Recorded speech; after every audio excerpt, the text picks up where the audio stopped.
welcome to my new series called 3 Shades Only, where we are putting together an entire eyeshadow look with literally only 3 shades. We are upgrading your makeup skills bag, and you are going to stop saying that you don't know how to do eyeshadow or you just use one color. This is the look in question.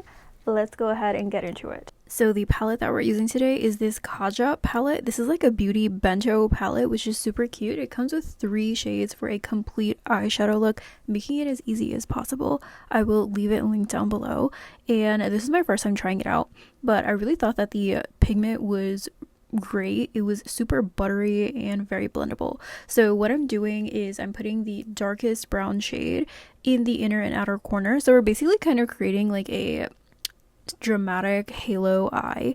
So the dark brown is going on the inner and outer corner using a really short, dense brush. This is going to allow you to keep control of the pigment and make sure that it stays where we're placing it. I switched to a fluffier blending brush just to buff out the edges on the top where the crease is at, just to make it look nice and blended, nice and diffused, and to make sure that it's kind of creating and going with the flow of our eye shape. So I'm just going back and forth and literally just focusing on the outer edges, and then I went back in with some more of that brown just to deepen and darken it up a little bit more, because we do want a really good amount of contrast between this dark shade and the shimmer shades that we're about to apply. I'm also kind of using the dense brush to buff out the edges. Again, because it's so small, it's going to allow us to keep the pigment exactly where we're kind of blending out, and I don't want to blow out the dark brown too far up towards the eyebrow because I don't want it to be really dark on the two sides. I want the darkness to stay mainly on the lid. Then I went in with the darker shimmer shade in this palette, and I'm basically creating like a V on the inner sides of that dark brown that we just put down. And then this is the last shade in the palette. This is the lightest shimmer shade, and I'm basically just putting that on the center of the lid. So I literally just dragged my brush and swiped it downward, and I'm basically just filling in that negative space on the center of the lid. And I'm also, with the lightest amount of pressure, just blending it out and up towards the brow bone.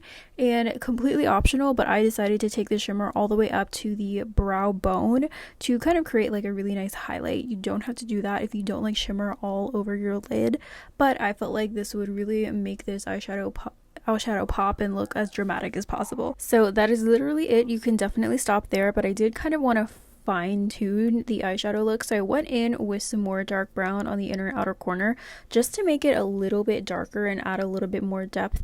I felt like the brown kind of washed away after blending in the shimmer shades, so I went ahead and just added a little bit more, and then made sure to blend out those upper edges as well to make sure that there were no harsh lines and it didn't look just like a patch of darkness.